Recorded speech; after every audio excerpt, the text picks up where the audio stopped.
باہر کسی معاملے میں تکرار ہو گئی امام حسین کے ساتھ، وہ حضرت علی کے بیٹے یا حضرت عمر کے بیٹے. آپ کو ایسا لگتا ہو تو سنو، حضرت عمر تو خلافت پر تھے، حضرت علی نہیں تھے اس وقت. ہو سکتا ہے چھوٹی عمر میں کچھ بحث ہو گئی، بحث ہونے کے بعد یہ تکرار ہوئی تو امام حسین نے عبداللہ بن عمر، حضرت عمر کے بیٹے کو صرف اتنا کہا، تم میرے سے کیا بحث کر رہے ہو؟ تمہارا باپ میرے نانا کا غلام ہے، تمہارا باپ میرے نانا کا غلام ہے. حضرت عمر کے بیٹے کو یہ بات لگی کہ کیسے مجھے یہ ٹانٹ، کیسے مجھے یہ تانا. دوڑ کر کے آئے حضرت عمر کے پاس، کہا بابا آج علی کے بیٹے حسین نے کیا کہا پتا ہے؟ کہا کیا کہا بیٹا؟ کہا ہماری تکرار ہو رہی تھی، اس میں انہوں نے بلا کر کے مجھ سے یہ کہا کہ تم مجھ سے کس بات پر لڑتا ہے، تیرا باپ تو میرے نانا کا غلام ہے.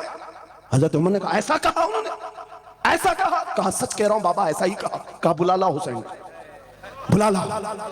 طلب کیا گیا، امام حسین کو بلایا. بیٹا حضرت عمر کا، ہو سکتا ہے اس وقت ان کو یہ خیال ہو کہ شاید زجر و توبیخ ہو جائے، ڈانٹ ڈپٹ ہو جائے.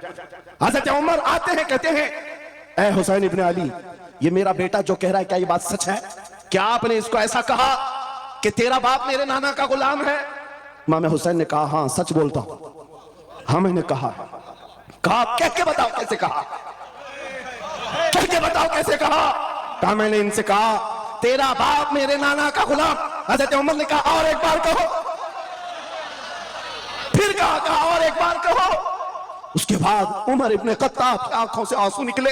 کہا اپنے بیٹے کو کیا بہترین تکرار کر کے آیا ہے، یہ حسین یہاں گواہی دے رہے ہیں، کل قیامت کے دن یہ اتنا کہہ دے میری زندگی وصول ہے.